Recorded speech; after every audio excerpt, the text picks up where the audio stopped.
Yan ba sa akin? Yan ba sa akin? Ha? Ito? Sa akin? Oo, sa inyo na. Oo. Sa inyo. Nahanap. Ikaw pala nanakaw.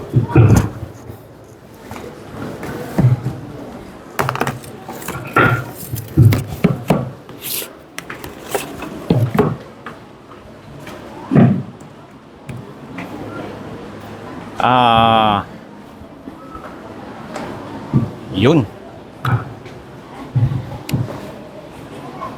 Mayong buntag kaninyong tanan.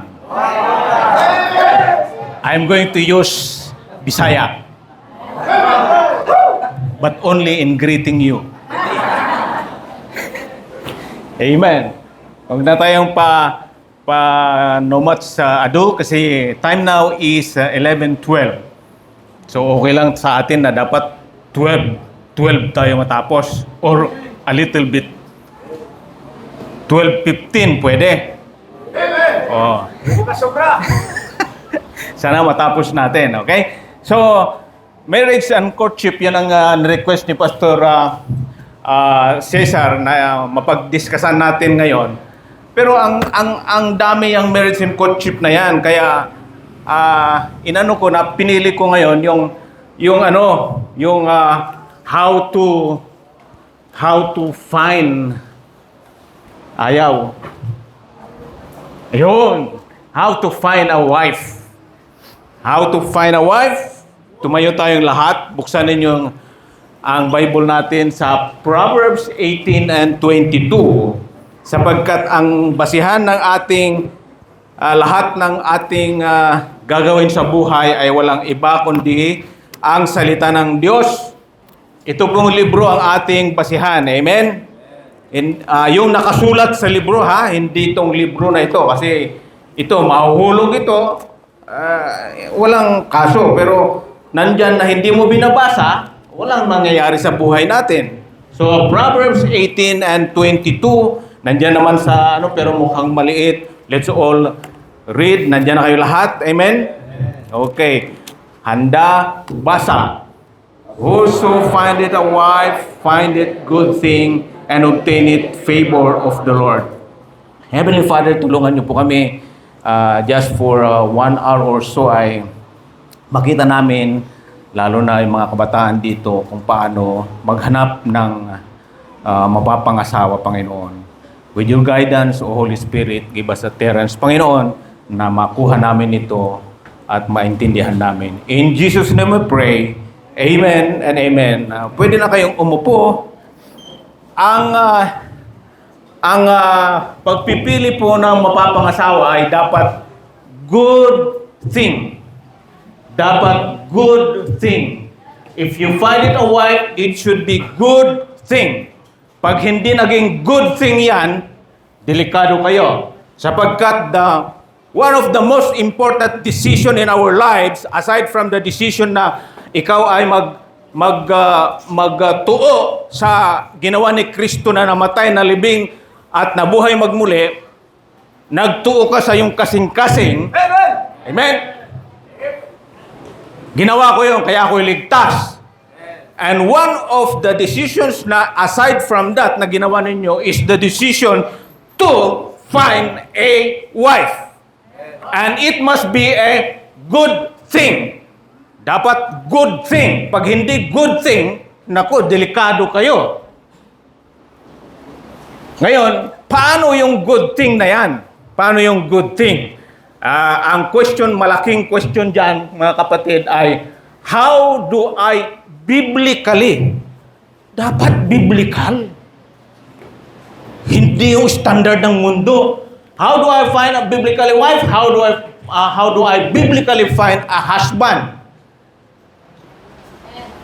Biblical po dapat. Manggaling po dito sa banal na kasulatan.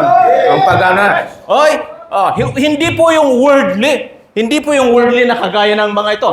The standard is the biblical, not worldly. Ano po ang mga worldly standard? Yan po. Ang panguyab. Panliligaw-ligaw. Manguyab. Dili manguyab-uyab. Hindi pwede yan. Wala sa Bible ang manguyab. Ang boyfriend, dili boyfriend ang girlfriend, hindi. Sinong nag-boyfriend, girlfriend sa Bible? Wala? Meron? Meron ba kayo nakita? Wala. Tingnan ako. Dating. Dili dating din. Walang nag-date sa Bible. Walang live-in din. Present! Wala ding babies before marriage. Ba't mag-testing muna? Manganak muna tayo. Kapag meron at nabuntis, sige, pwede tayong magkasal kasi makakaanak pala tayo. Hindi ganon. Dili. Hindi po ganyan ang style. Sa mga taga-Antipolo, mukhang nakita na nila ito. Review na lang sa inyo ito, ha? Pero para sa mga taga-CDO, lalo na sa mga kabatahan, tingnan ninyo ito mabuti.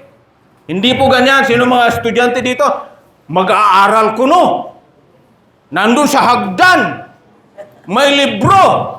Palitan natin yung libro na yun. May Bible pa. Ay, nagba-Bible silang dalawa, Tapos, mamaya-maya, gaganunin niya. May nabasa ako. Nabasa ako sa Bible. Gusto mong makita? Nakasandal na yung kamay niya dun sa tuhod ng lalaki. Yan na ito, Anong ibig sabihin yan? Yan, nawala na yung social distancing. Sa 1 Corinthians chapter 7, verse 1, it is good for a man not to touch a woman. That's right. Anong nangyari? Anong nangyari dun sa kamay niya? Nakapatong sa tuhod. Touching ba yon? Sagutin niyo ako. Nagdikitan ba? Nagdikitan. Pag nagdikitan ang balat ng isang lalaki at sa isang babae, merong high voltage na dumadaloy na kuryente doon. Huwag man ninyong tanggapin, pero alam ko yun.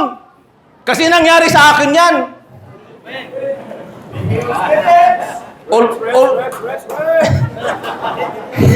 Yung aking asawa, classmate ko yan sa college.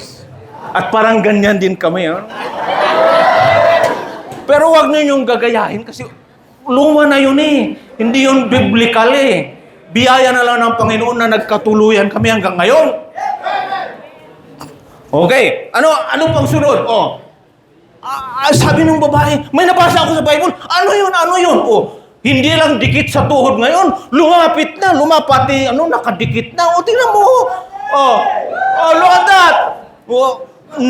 Non-intentional touch is introduced. It is good for a man not to touch a woman. Ayun dumikit na shoulder to shoulder. Sino ang mga hindi mag-asawa dito na ngayon ay nagkadikit ang shoulder to shoulder? Hindi ako magtuturo. Papakita ko lang na it is good for a man not to touch a woman. Ni shoulder, hindi dapat mag-touch sa shoulder ng iba. Kung hindi mo asawa, kung hindi mo kapatid. Kapatid sa laman, pwede. Pero kung hindi mo pa asawa, hindi mo ididikit yung shoulder mo sa shoulder ng isa.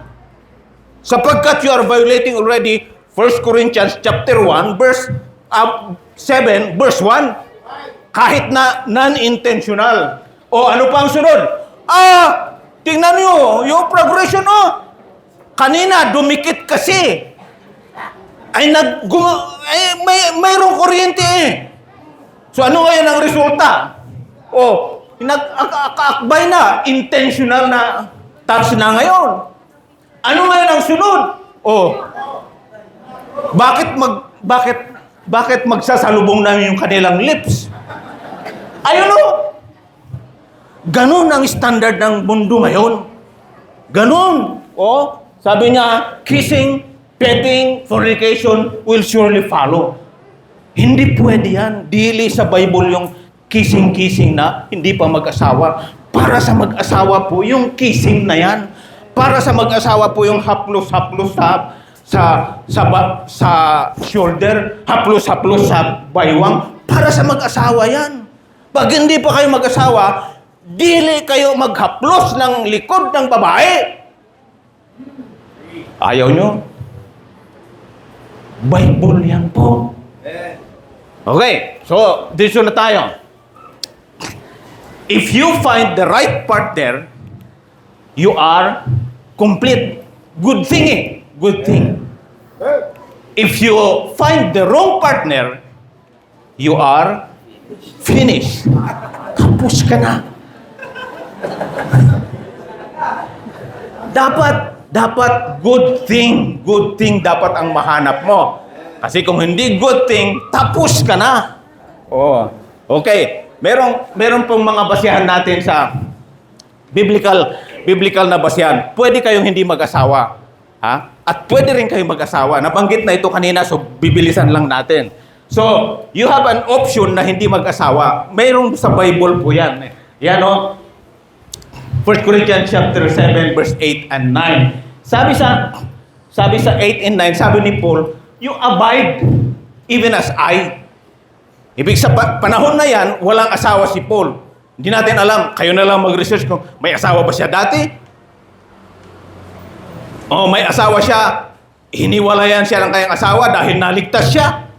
Hindi ko alam yon. Basta sa panahon na yon, walang asawa si Paul. Kaya sabi niya, huwag na lang kayong mag-asawa, kagaya ko. Sabi niya. Okay. Sabi na verse 9 naman, pero kung hindi naman ninyong mapigil ang inyong laman, di mag-asawa na kayo. Ano, verse 9, it's better to marry than to burn. Burn with lust. Lalo na kung pastor kayo o nagbabalak kayo magpastor, magandang may asawa.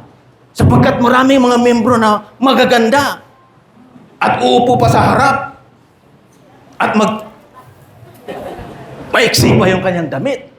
Makikita mo ngayon, pastor ka.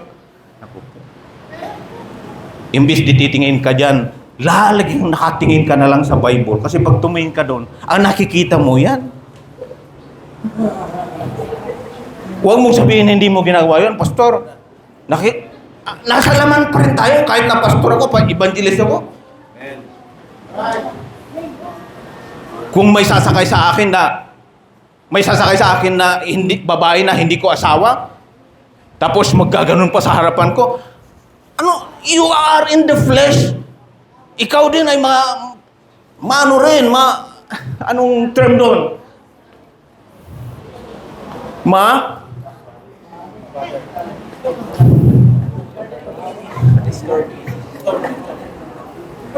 Hindi pwedeng hindi ka tumingin. At sabi sa Bible, if you look into a woman with lust, verse Matthew 25 or something like that, you have already committed adultery in your heart. Matthew 25 something yun, tingnan ninyo. So it's better to marry than to burn. Kung hindi rin nyo kayang magkasawa kayo. Okay? So, yan ang mga verses na nagsasabing pwede kang mag-asawa, pwedeng hindi. Pero itong mga verses na ito is giving you an option if you are going to marry or not. So, if you have a wife, art thou bound unto a wife? Seek not to be loose. Art thou loose from a wife? Seek not a wife.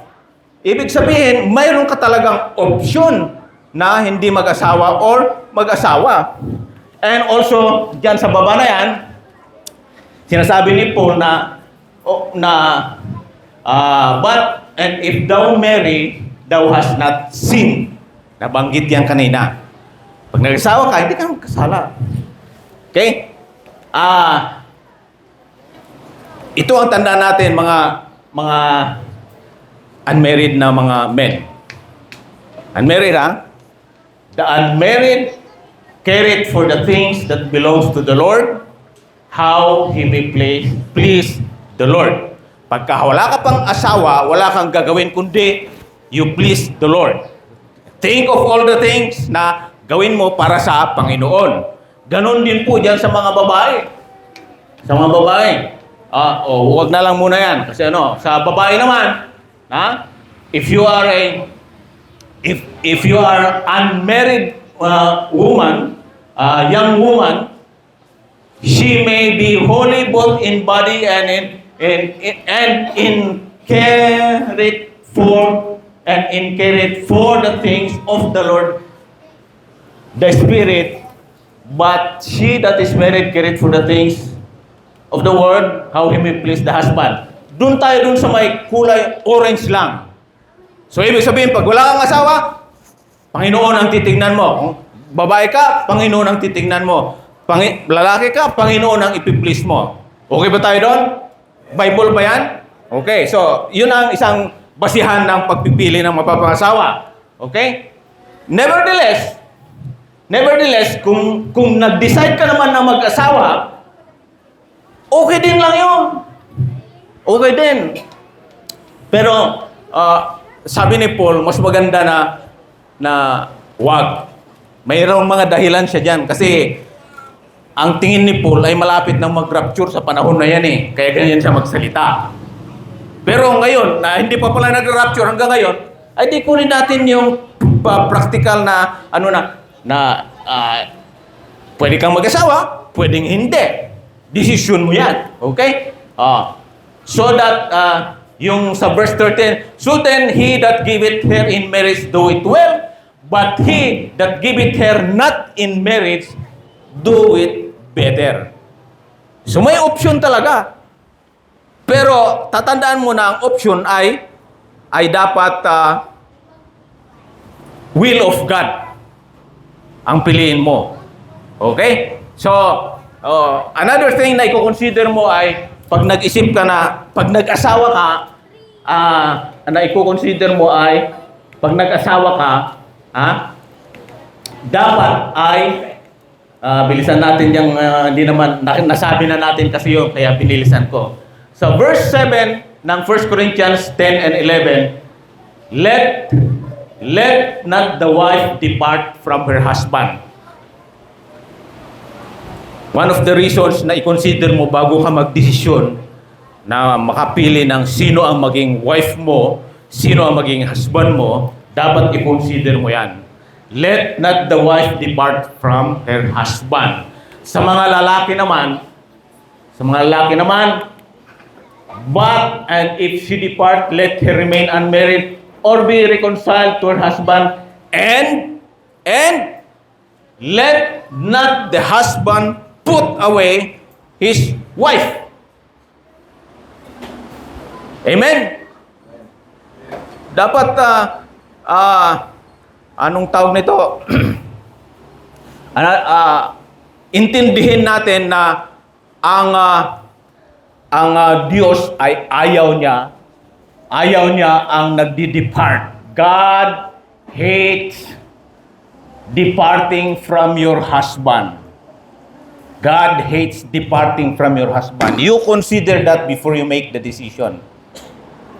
God hates putting away your wife. Gikasuko sa Diyos ang pagbuwag sa imong asawa. Sa lalaki naman, gikasuko sa Diyos ang pagbuwag sa imong bana. Wag! Okay?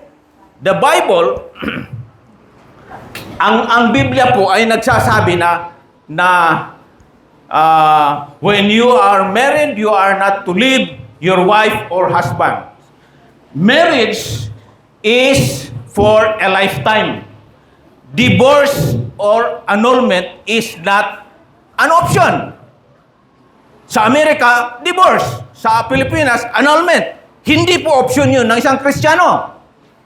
Hindi kagaya ng pagkain na kung mainit ay pwede mong iganon muna. Iluwa. Hindi pwede yun. Hindi kagaya ng wag gumaya sa mga artista na asawa dito, annulment dito, asawa dito, annulment doon, asawa dito ulit, annulment ulit doon. Huwag kagayahin ang mga artista na yan.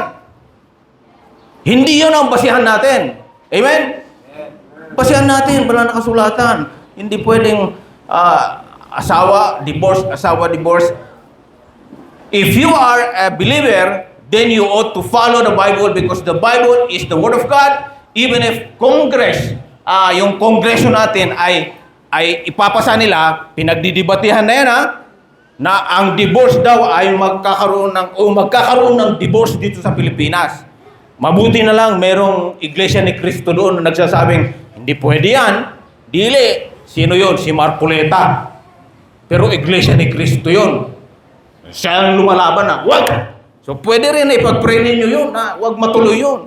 Okay? So ang importante dyan na tandaan ninyo bago kayo magdesisyon is, let not the wife depart from her husband, let not the husband put away his wife. Yun po, importante po yan. Huwag natin kakalimutan bago tayo mag-decide. Bakit? Because marriage is until death do us part. Ang kaminyon hangtod sa kamatayon, mabuwag ka na to. Tama ba? Oh. Marriage is until death do us part. Yan po ang Kristiyano. Hindi pwedeng kamatayan lang ang maghiwalay sa inyo. Okay? Sino ba ang example natin sa Bible? Yan.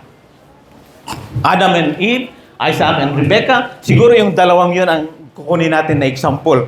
Example ha? Jacob, Rachel, meron pa, siguro. Pero hindi na natin makukuha lahat yun. Kasi isang oras lang tayo eh. Ngayon sa Genesis chapter 2, kay Adam and Eve yun. Genesis 24, kay Isaac at saka si Rebecca yan. So, basihan natin yan ha, Bible ha. Ayan. So, number 1, huwag kayong, don't leave your service to God to seek a partner. Yun po yung number 1 natin. Number 2, don't marry a heathen. Number 3, marry among your own people. Yan na lang, tatlong yan ang didiskusyon natin. Kaya lang marami pa yan, yan o. 16 yan, 16. Yan. Verse 16. Dapat maganda rin. Oh, yan. Pretty, oh. Dapat virgin din. Verse 16. Verse 16. Mayroong virgin sa wala lang kasulatan. Pero hindi na natin aabutin yan. Yan. So, let's go now sa number 1. Don't leave your responsibility dito sa church para lang maghanap ng mapapangasawa. Kung pianista ka, tuloy mo yung pianist. Kung ikaw ay song leader, tuloy mo yan. Kung ikaw ay, sino ba? Si Vince? May asawa na ba si Vince? Meron? Wala pa? Kung ikaw ay binata, ituloy mo yung ginagawa mong yan. Wag mong iwanan yan para lang maghanap ng mapapangasawa. Just continue. Bakit? Malalaman natin yan. Kasi sa Proverbs 18, yung binasa natin kanina, puso, find it, a wife, dapat good thing dapat.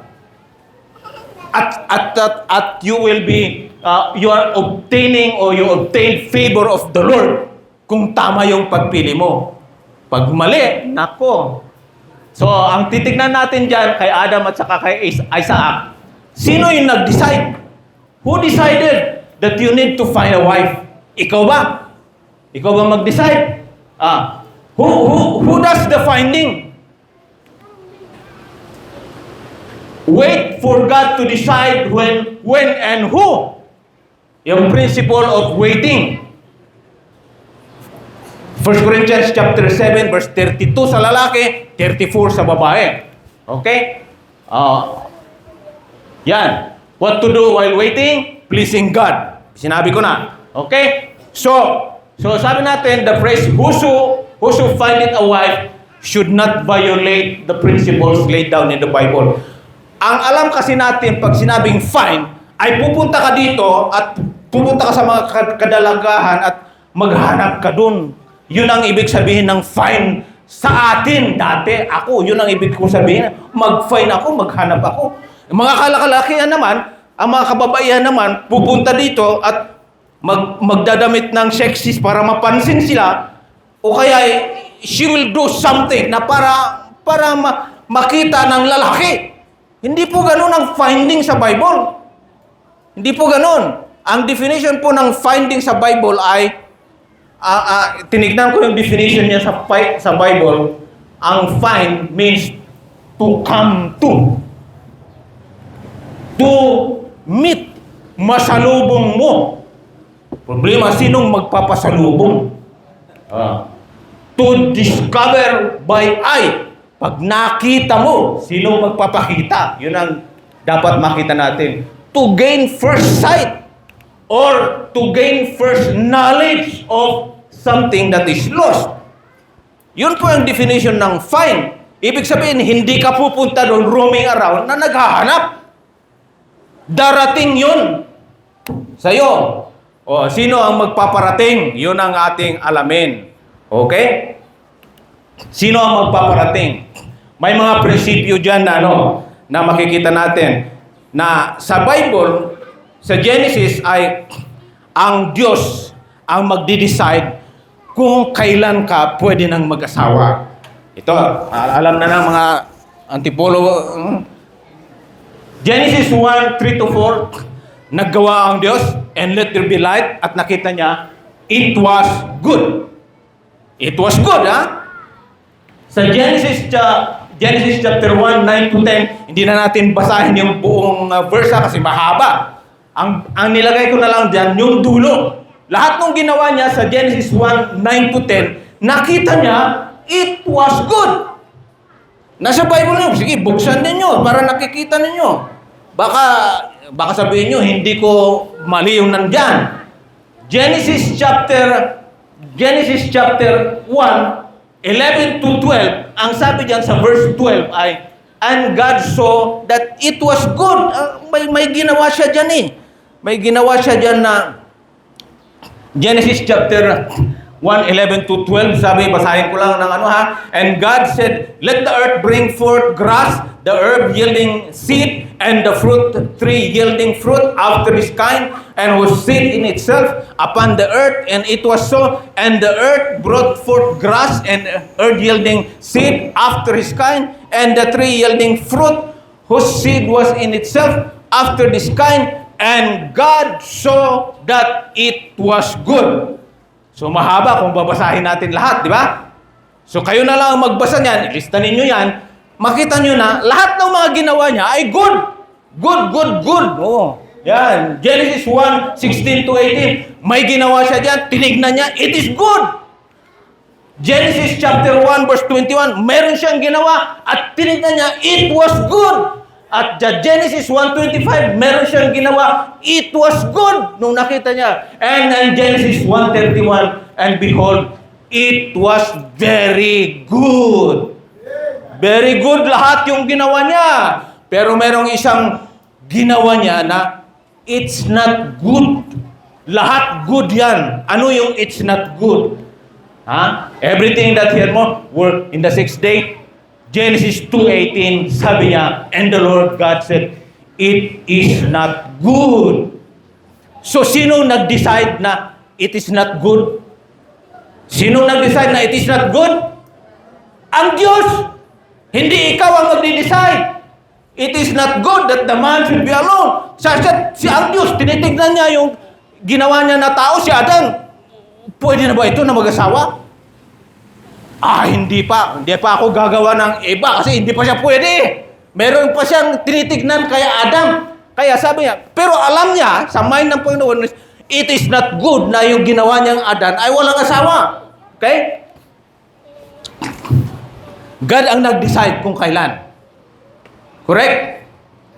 Biblical ba yun? Okay. So, ang pagpipili ng mapapangasawa ay hindi feelings. It's not your feelings. Bakit? Kasi ang feelings mo, madaling mawala yan eh. Pag ang feelings mo, ang basihan mo para magpili ka ng mapapangasawa, madidisgrasya ka niyan. Kasi bukas, mawawala yung feeling mo na yan.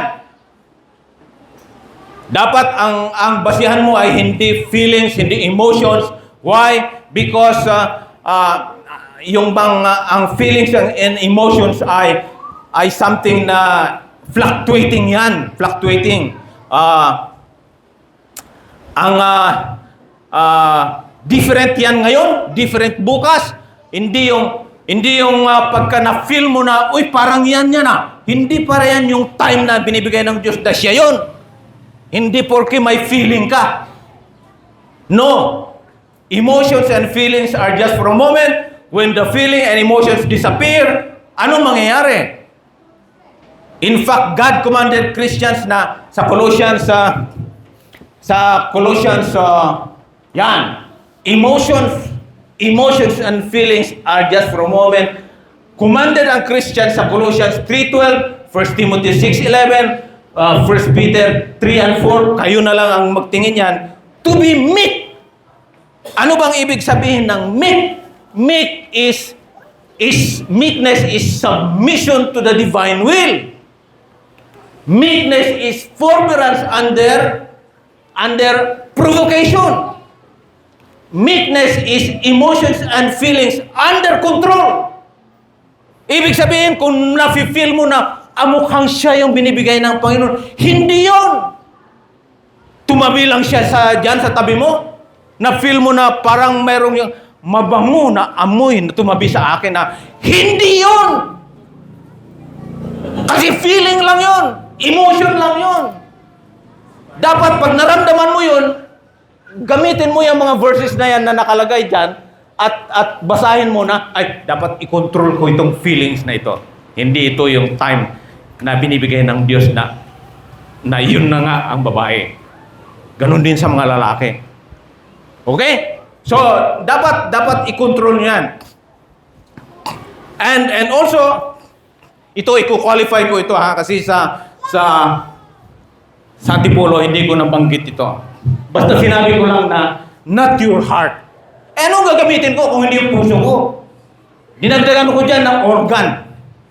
Hindi ibig sabihin na yung puso mo ay pam, pam, pam, buk, buk, buk, buk. Siya na yun. Hindi. Kahit na nagbuk, buk, buk, buk, buk yung puso mo dyan, hindi pa rin yun ang sinasabi ng Diyos na mapapangasawa mo. Bakit?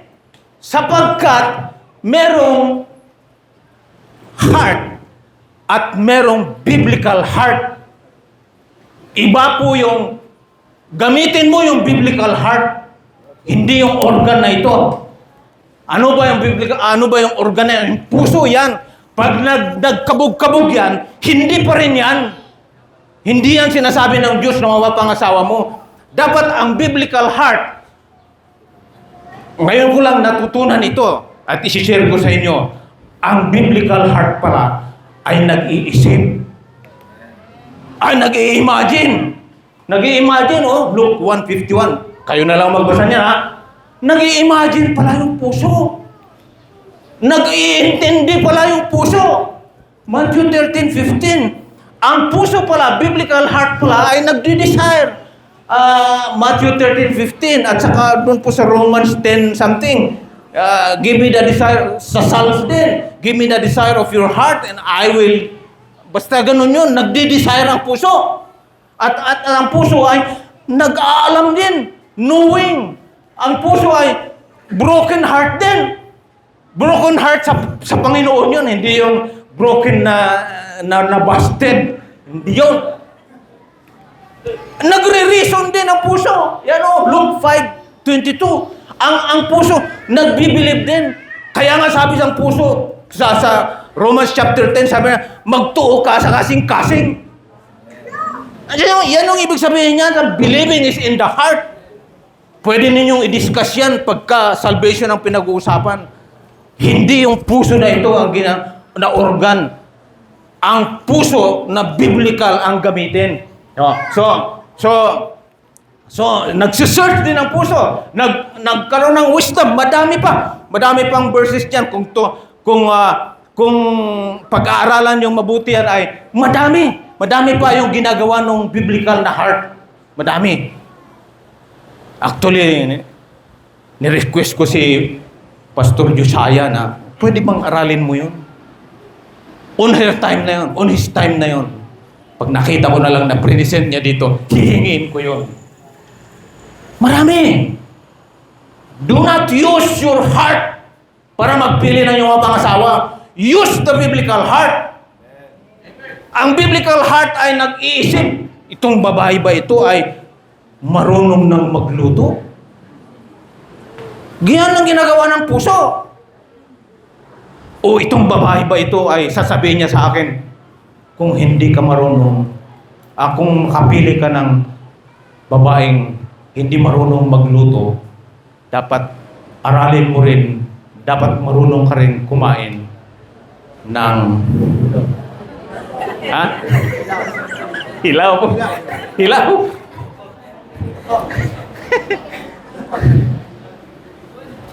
So, gamitin nyo ang biblical heart. Okay? Ang biblical heart ay nag-iisip yan, naghahanap, tinitignan kung tama ba ang babaeng ito. Ang biblical heart ay nag-iisip yan at tinitignan kung tama ba ang lalaking ito. Tinitignan niya kung ang babaeng ito ba ay magsusubmit sa akin, ang babaeng ito ba ay magpapasubject sa akin. Tinitignan niya yun. Yun yung puso na gamitin ninyo. Itong lalaki bang ito ay makakapag-provide sa akin? Yun ang gamitin ninyo. Mga babae, mga young woman. Parents, kayo rin ang enforcer nito. Hindi nyo pababayaan lang yung mga anak na basta na lang makapili ng kung saan-saan. Ang binigyan ng authority na para hanapin ang mapapangasawa ng anak ay yung ama. Ang tatay ni Adan ay si Jesus Christ, ang Diyos.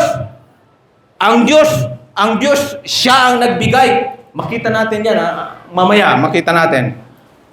Genesis 24 at saka ang Diyos ang nagdala ng babae.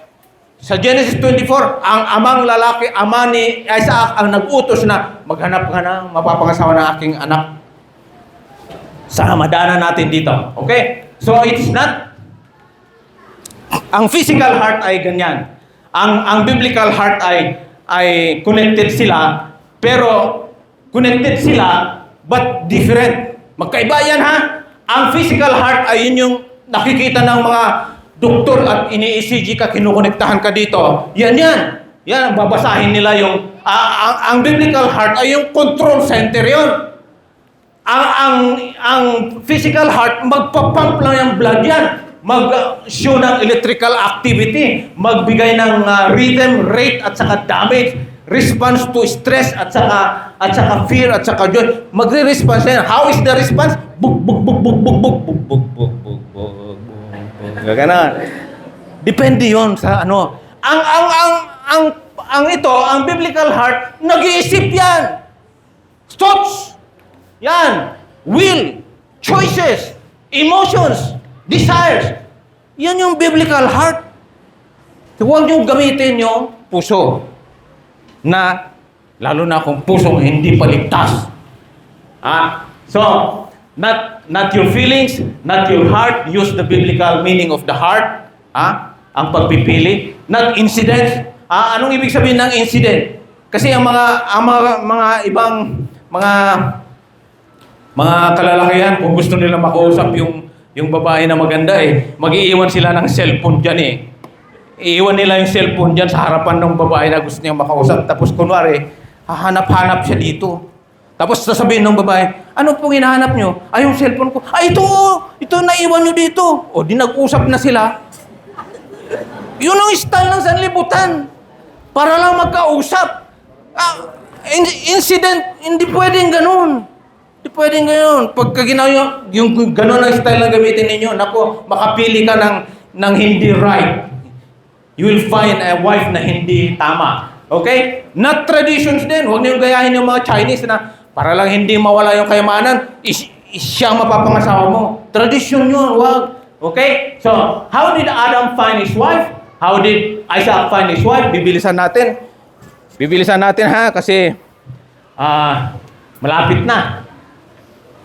Anong ginawa ng Diyos para makita, mabigyan ng asawa si Adan? Ayan, pinatulog niya. Pinatulog niya, tapos kumuha ng ribs, tapos paggising ni Adan, mayroon na akong asawa. Ayan ang principle of sleeping. Pinatulog ng Diyos si Adan. Ano ang makukuha natin na prinsipyo ron? 1 Corinthians chapter 7, verse 32 sa mga lalaki. 1 Corinthians chapter 7, verse 34 sa mga babae. Ibig sabihin, tulugan ninyo lahat yung mga paghahanap na yan ng mapapangasawa. Tumulog kayo dyan. Hiyaan ninyo na ang Diyos ang maggising sa inyo. O kaya yung binigay niya na authority. Kasi nung umalis na, nandun na sa heaven at sinulat ng lahat nito, ang binigyan ng authority ngayon ay walang iba, kundi yung tatay. Kaya importante rin, kayong mga tatay, ay titignan nyo kung paano magpili ang iyong mga anak. Huwag ninyong hayaan na basta na lang silang mamili. Malaki ang inyong responsibilidad, mga tatay. Malaki. Kaya dapat hindi lang ang kinakausap ko dito ang mga kabataan na wala pang asawa. Kayo rin. Responsibility ninyo sa Diyos. Sapagkat nung hindi na siya yung nagsasabi, i-delegate niya sa tatay. Genesis 24, na-delegate na yung paghahanap sa tatay na hindi na direktang Diyos yung naghahanap. Kaya Adan lang yung nangyari. Okay? So, ano pa? He has reasons for his timing.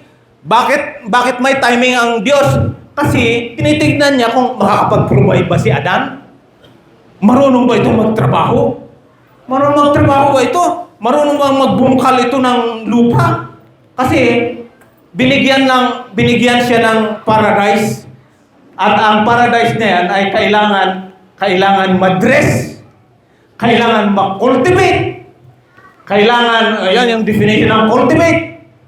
Ang kailangan ng keep, ang ibig sabihin ng keep ay i-dress mo at i-keep mo, i-guard mo, i-preserve mo, at maging faithful ka at i-maintain mo. Sapagkat hindi naman, ay yung paradise naman, tumutubo yung mga damo doon. So tinitignan ng Diyos Ama kung ito ba ay nagkukusa na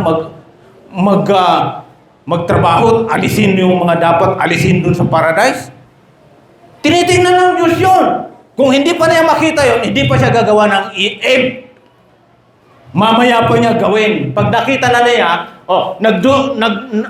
nakakapag-dominion ba si Adan? Nagli-leadership ba siya? Tinitingnan ng Diyos yun. Kung hindi niya makita yun, hindi pa siya gagawa. Ayaw na.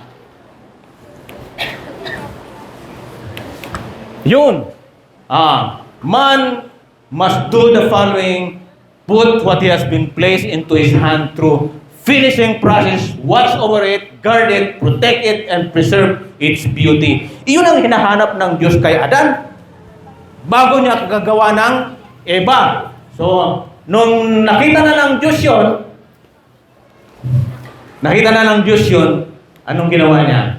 Yan. Nakita na nag-prepare, na nagtatrabaho si Adan, nagagawa na niya spiritual preparations, at saka yung spiritual preparations, nasunod ba ni Adan yung utos niya na huwag kumain ng fruit of the tree that is in the midst of nasusunod ba niya yun?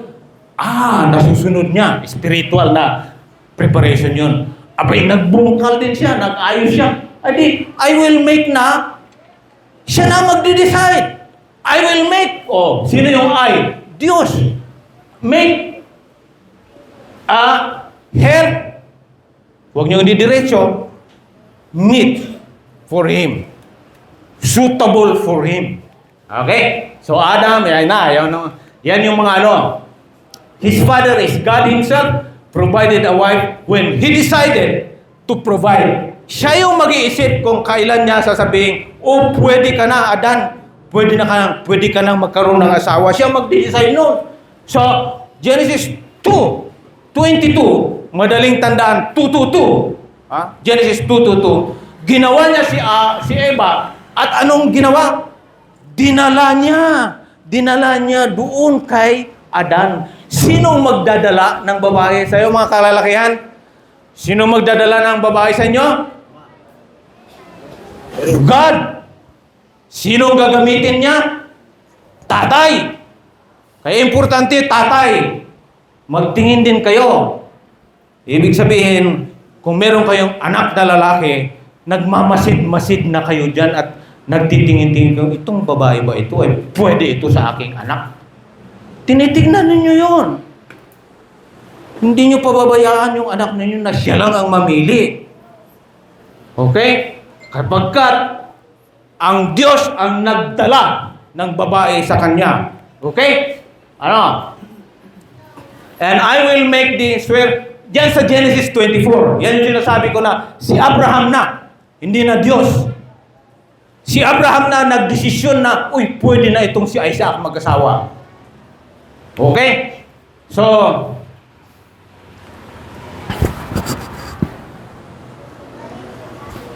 mag-example sana tayo ng actual na babae lalaki dito, pero bitin sa oras, ito na lang gamitin natin. What should a young man do? Kung ako ay isang young man, I would be trying to show God that I am the best single man He had available. Dapat yun ang ginagawa ko. I would be trying to gain God's favor, impress and show God that I am obeying 1 Corinthians chapter 7 verse 32. Dapat yun ang ginagawa ko. Kung binata ako, I should be pleasing God. And I'm going to do my best, minute by minute, hour by hour, day by day, 24/7.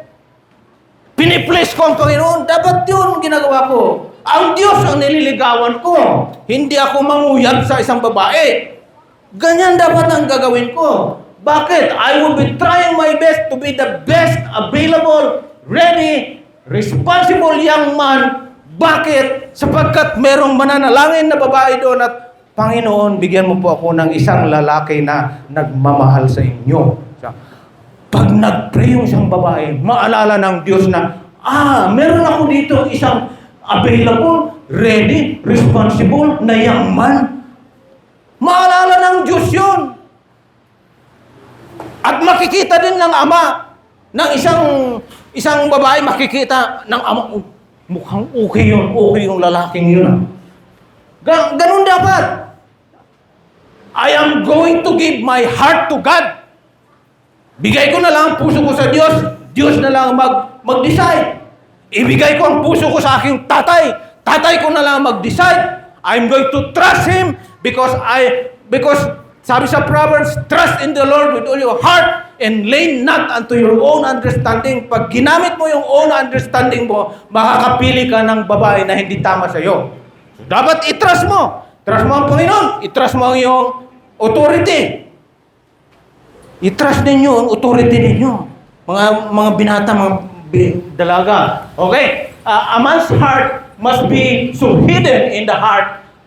In God, itago dapat sa puso ng Diyos ang iyong puso, mga lalaki, that a woman has to seek God, has to seek Him. Yung Him dyan, si God, to find Him. That is trusting on God. Ganyan dapat. Ano naman ang sa babae? What should I do if I'm a young man? Ganun, a young woman. Ganun din. Dapat, I will be trying to gain God's favor. Liligawan ko ang Diyos. Sasabihin ko, I will impress Him and show God that I am obeying 1 Corinthians chapter verse 7, verse 34. Yung please mo God, yun gawin mo. Hindi ka punta sa mga lalaki at manguyab. I would be serving the Lord. I would be living for Jesus. I would be trying to become the best Christian woman I could be. I will obey my parents, especially in the training to be helpmate. Mag-aral akong magluto, mag-aral akong magtahi, at mag-merchandise, mag-aral ako ng gano'n. Yun ang ginagawa ko. Gawa mo. I will be trying to be a virtuous woman described in Proverbs 31:10. Yan ang ginagawa mo because that is pleasing the Lord. Bakit? I will be trying to be the best and the responsible, available, ready, and responsible young woman. Why? Sapagkat merong isang lalaki dito na nananalangin, Panginoon, bigyan mo po ako ng isang dalaga na marunong magluto. Nagmamahal sa iyo. At marunong ding magtahi ng isang damit na para sa anak namin. Sapagkat wala na pong mabili na damit na na modest. Kaya, Panginoon, nakikita ng Diyos yun! At sasabihin niya, oy, meron ako dito! Kaya dapat ganyan ang gawin ng isang babae na wala pang asawa. Gawin mo lahat yan. Oh. So I will give my heart to God. The best. Ganun na lang gawin mo. Dapat nakatago ang puso mo sa Diyos na kung sino man gustong maghanap sa iyo ay dapat puntahan niya ang Diyos. Amen. Ha? A woman's heart must be so hidden in God that a man has to seek God, seek Him to find her. Hindi yung puntaan, ligaw-ligaw, nguyab mo, dating, hindi ganun. Mayroong Diyos, mayroong lalaki na nagpipray, sa Diyos. Mayroon din isang babae na nagpipray sa Diyos. Ano ang gagawin ng Diyos dyan? Pagtatagpuin niya. Siya ang Di ba nakita natin kanina sa Genesis 2:22, ang Diyos magdadala ng babae na mapapangasawa mo. Ang Diyos magdadala ng lalaki na mapapangasawa mo. Principle wise, siya magdadala. Alam ng Diyos ang kailangan mo. Alam ng Diyos ang ipapartner niya sa'yo. Hindi ikaw ang magdi-decide na, yan na yan, kasi pugi, lungnos, maputi pa Hindi ikaw magdi-decide niyan. Ang Diyos ang magdi-decide. Amen? Kung ayaw nyo, basta sabihin ko ito sa inyo. Okay? Yan. If you are a single Christian man and woman, just continue with your service to God and duties and responsibilities to God. Huwag kang maghanap na gagaya ng ginagawa ng mundo. Bakit? Manalangin ka. Pray to Him always that He will give you the right woman. You pray always that He will give you the right husband.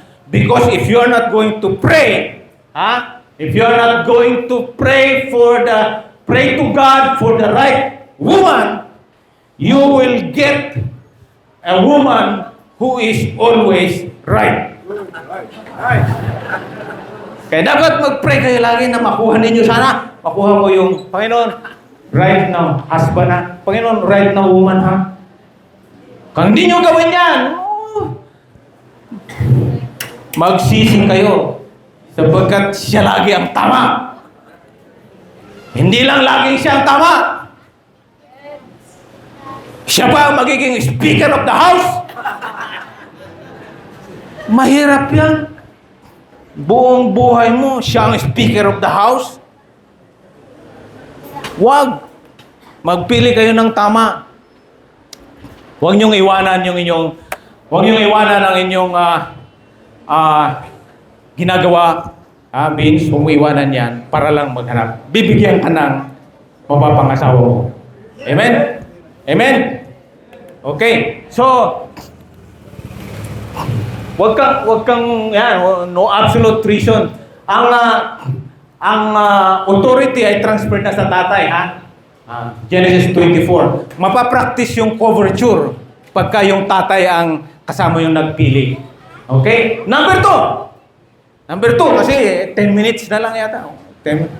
Number 2, don't marry a heathen.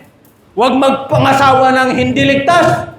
Dapat ang mapapangasawa mo, kung ligtas ka, sabi mo ligtas ka, dapat ligtas din ang mapapangasawa mo. Bakit ganun? Bakit gusto ng Diyos yan na ganyan? Kasi ang Diyos, Genesis 24, sabi niya, Abraham, yung kanyang sino ba itong, yung sinong katulong niya?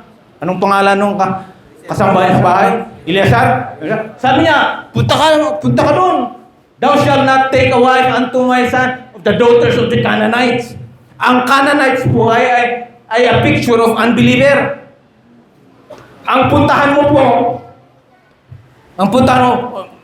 brother, doon naman Old Testament naman yan Hindi, meron din sa New Testament 1 Corinthians, 2 Corinthians 6:14 to 16. For what fellowship hath righteousness with unrighteousness? Hindi pwede magsama. Righteous ka na, ligtas ka na, pupunta ka sa hindi ligtas. Hindi pwede. Paano mag-uusap ang isang may ilaw sa hindi walang ilaw? What communion hath light with darkness? Hindi pwede. Dili. Oh, what concord hath Christ with Belial? Hindi pwede. What part hath he that believeth in an infidel? Hindi pwede. Oh, what agreement had the temple of God with idols? Hindi pwede.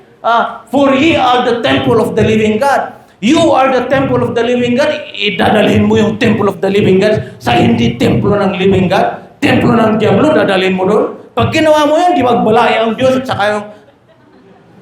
Tama ba yung balay? Pinagbabalay mo ang Diyos at saka yung si Diablo, Satan, hindi pwede yun. Pwede. Ganito yan eh. Yan yung sa 2 Corinthians na yan, ganyan yan. Dapat ganyan. Parehas na may yung yoke ninyo be unequally yoke, sabi doon sa verse, di ba? Dapat parehas. Kung ganyan kalaki dito, ganun din kalaki doon. Hindi yung isa maliit. Oh. Yan ang definition niya. Yan ang definition ng unequally yoke. Di na natin pabaybay na, tignan na lang natin sa picture. Hindi yan tama. Yung maliit na butas yun, unbeliever yun. Dito, believer. Pag nag-asawa kayo, abay, baka yung kanan na yun, tingnan mo, siya lang nang hihila lahat. Meron kang ministry, hihilain mo pa yung mapapangasawa mo. Sapagkat ayaw niyang pumunta ayaw niyang mag-prayer meeting, ayaw niyang, dapat ligtas ang mapapangasawa mo. Be unequally yoked with unbelievers. Tama? Mag-amen ako para sa mga tatay.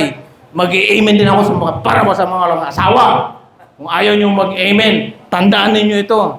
Pag nag-asawa kayo ng hindi ligtas, hindi niyo sinusunod yung good thing. You're not obtaining favor of the Lord.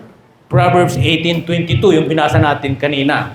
Okay? Magulo yan! Magulo yung ganyan. Kasi sabihin mo sa kanya, sa Christian, hindi pa kayo mag-aasawa. Magulo ka agad yan kasi sabi, sa Christian church tayo mag-asawa, sasabihin nung hindi ligtas ay hindi sa katedral.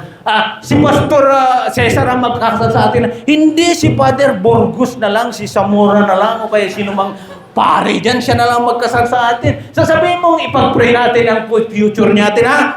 Sasabihin niya, hindi, mayroon akong kilala na na sa horoscope na lang. At saka mayroon akong kilala na magaling manghuhula. Yun na lang, away kayo. Hindi pa kayo kinakasal, maaaway na kayo. O ano pa, let's go to a prayer meeting. Ano sasabihin na hindi ligtas? Hindi, let's go to ballroom dancing. Let's go to afternoon service. Hindi, merong basketball eh. Ang maglalaro pa si Ginebra pa. Oh. Magulo yan. Oh, you have two different fathers. You have two different spirit. You have two different lights. You have two different destination. You have two different beliefs. Different authorities. Magulo yan. Huwag kang pumasok dyan. Huwag. Kung gusto mo pa rin pumasok, bahala ka sa buhay mo. Huwag mong i-post yung mukha mo sa Facebook. Na ang ganda-ganda mo pa. Bakit? Inaakit mo yung mga sanlibutan? O kaya, worried ako sa mga Kristiyano na gusto ko nang mag-asawa. Wala na yung edad ko sa kalendaryo, 32 na ako. So what? Hintayin mo ang Diyos na ibigay sa iyo yung mapapangasawa mo. Okay? So, don't marry a heathen. Yan po yung sinabi sa verse 3. If you cannot find it in your own people na born of your own father, indwelt by the same Holy Spirit, at saka in subjection to the same Word of God, then it's not worth the trouble. Huwag mo na lang ituloy kung ganyan ang Kung meron kang mapapangasawa na hindi ligtas, wag. Oh, may 3 outcomes. 1, 2, 3 na yan. Yung number 1, mamamarginalize yung buhay mo. Kasi dati, iniimbita mo silang, kape-kape tayo ha, mga kapatid. Kape-kape tayo. Ay, yung asawa mo hindi ligtas. Hindi niya maintindihan yun. So, mamamarginalize yung mapapangasawa mo. Dito sa number 2, baliktad. It's either na ikaw ang mamarginalize, di sabi mo, kapatid, huwag mo na kayong pupunta sa bahay ha. Wala mo nang kape-kape, wala mo nang prayer meeting sa bahay ha. Kasi ang asawa ko ayaw niya, hindi niya maintindihan yung ginagawa natin eh. Marginalize yung ano. Kasi nag-asawa ka nang hindi ligtas. Dapat ligtas ang mapapangasawa mo. Oh, yan ang comment ng isang tao na nag-asawa nang hindi ligtas. If you think you are lonely before you get married, it's nothing compared to how lonely you can be after you are married kung yung pangasawa mo ay hindi ligtas. Nasa huli po yung pagsisisi. Ayan ang mga questions na dapat mong sagutin kung bakit kailangan ligtas ang mapapangasawa mo. Hindi natin isa-isahin. Basta yan ay tanong. Tanong sa inyo. Iiwanan ko naman ito kay Pastor, kay Vince. Ibigay niya sa inyo at aralin ninyo. Yan. Marrying an unbeliever is not merely an unwise decision, but it is also a disobedient choice and a rebellious act towards the Savior who gave you His life, who gave His life for you. Namatay siya, nalibing, nabuhay, magmuli para sa iyo. At tapos mag-asawa ka ng hindi ligtas. Rebellious act yun. Yes, that's right. Amen? Oh, okay. Bilisan natin. Mary, tatlo lang pinag-usapan natin, di ba? Pwede ba? Pahingi pa rin ng kunting oras? Kahit 12:15 na. Kunti na lang. Marry among your own people. Ligtas. Ligtas, okay. Pero mas maganda sana kung ang mapapangasawa mo ay dito ka maghanap. Mayroong dahilan kung bakit yan. Bakit? Sabi ni Abraham, go, but thou shalt go unto my own country. Bakit ganon? Sapagkat alam ni Isaac na yung country niya ay Mesopotamia, huwag sa Canaanites, huwag sa Canaan, huwag sa Canaan. Dapat Mesopotamia. Ang Mesopotamia ay yung mga ligtas. Mga ligtas. Sige, may maabutan pa kayo. Mga 5-10 minutes pa. Sige, hali kayo.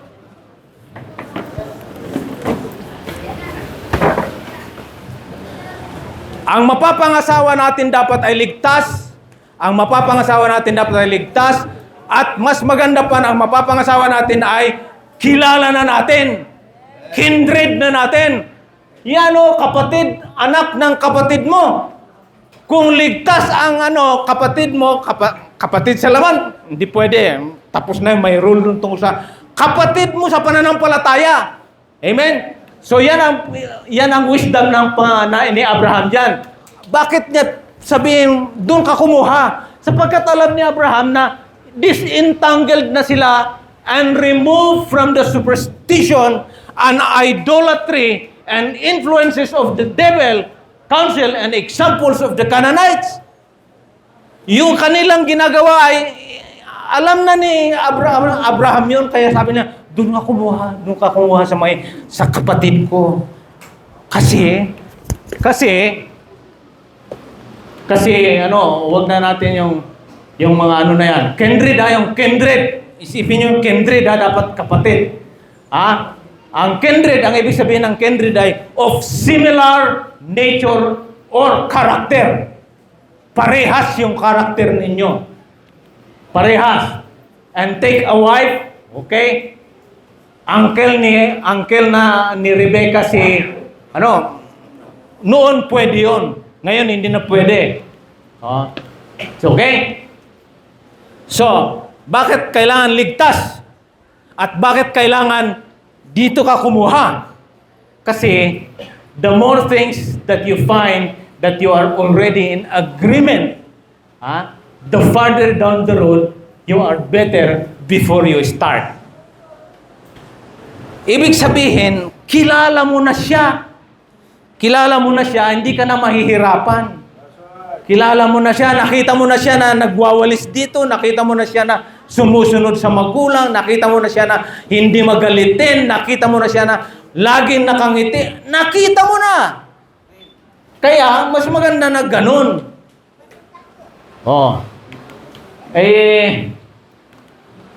Brother Dondo naman, huwag na natin tingnan niya, ha? Brother Dondo naman, wala naman akong makita dito sa church namin,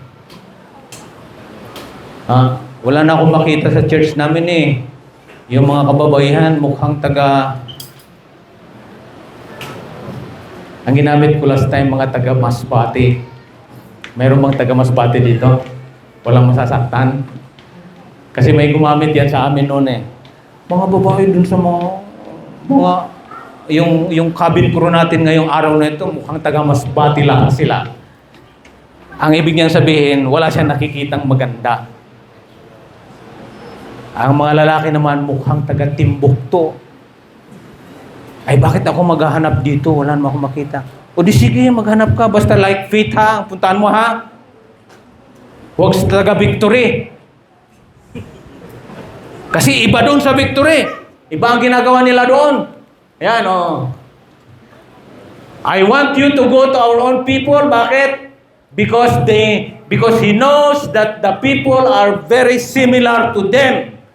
Wala nang masyadong pagkakaiba. Ano ba yung nandun na nakita niya? Ang ginagawa nila ay kagaya ng ginagawa natin. Ang pagsasalita nila ay kagaya ng pagsalita natin. Ang kinakain nila, lechon din ang kinakain natin. O di ba? O ang pinapakinggan nilang music ay mga old-fashioned na music. Ang kinakanta nila hindi contemporary na music. Alam na ni Abraham yun. Kaya sabi niya, doon ka magkuha. Dito sa kindred ko.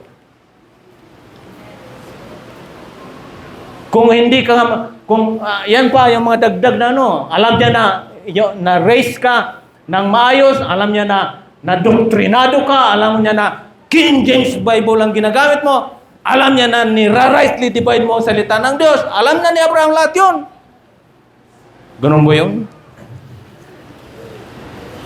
So if you walk together for the rest of your life, if you want to walk together for the rest of your life, it is better, you are better off starting with much in common and in agreement as you could possibly find. Amen. Dapat ganon. Dapat halos parehas na kayo. Okay? So, huwag mong iwanan ng church nyo para lang maghanap ng mapapangasawa. Marami dito. Hindi ko inaano na meron nang nakapagpili ng taga Maynila tapos dito pa magpili.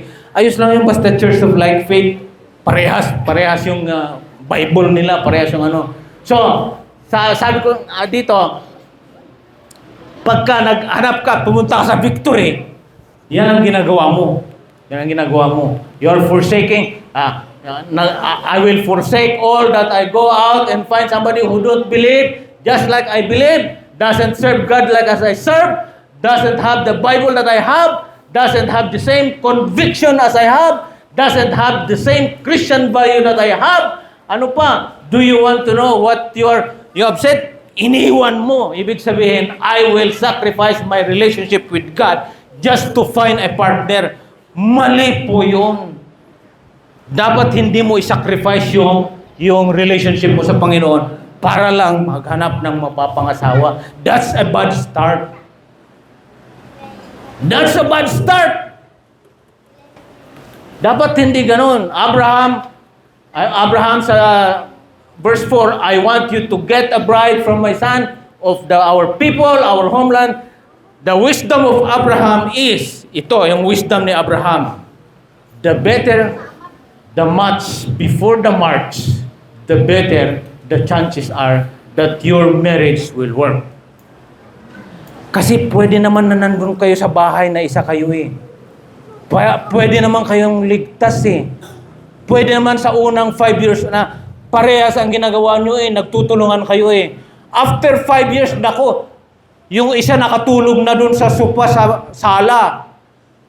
Sinabihan ng pastor, dapat isang room lang kayo. O sige, sinunod. Isang room, dalawa namang bed sa room. Sabi ng pastor, dapat isa lang ang bed ninyo. O inalis yung bed ngayon. Naghiga sila, nakatalikod naman sila. Harap doon ng lalaki, harap naman yun yung babae. Ay di para kayong hiwalay din. Para kayong divorce din. So dapat hindi ganun. Dapat parehas kayo, parehas. Kasi kung parehas kayo, parehas yung attitude nyo, parehas ang karakter nyo, ang karakter at attitude nyo ay galing dito sa banal na kasulatan, hindi kayo malamang hindi kayo magtatalikuran.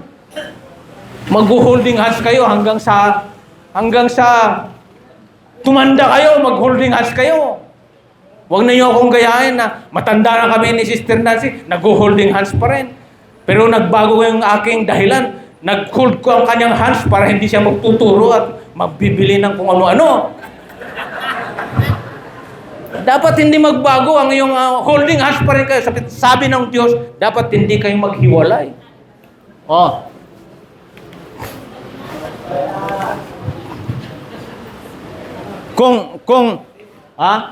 If you cannot find, kung hindi ninyo makita din lang yan, mag-wait na lang kayo. Wait na lang. It's better to be unmarried and wish you were married than to be married and wish you were not. Nasa huli ang pagsisisi. Tandaan ninyo yan. Dapat good thing ang mapili ninyo. Marry among your own people whose character and personalities are observed for a long time because you already live with them. Kasama na ninyong nabubuhay. Linggo-linggo, every Wednesday prayer meeting, pag mayroong activity, kasama ninyo yan. Yun yung tama na mapapangasawa mo. Oh. Na-discuss natin number 1, number 2, number 3. Hindi na pwede ma-discuss yung iba sapagkat 12:25 na. Sorry for extending a little bit, pero sana meron kayong nakuha. Huwag kayong mag-asawa ng hindi ligtas. Yun ang pinaka-importante. Sapagkat kung ginawa ninyo yun, you did not find the good thing, a wife na good thing.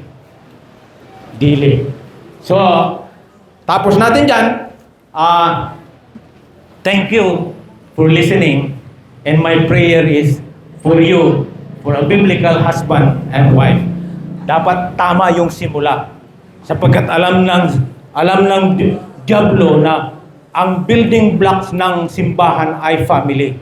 Pag sinimulan nyo ng mali, naku, mali lahat yan gandun. Pati yung magsimba ka, wala kang ginawa kundi magmurmur sa pastor.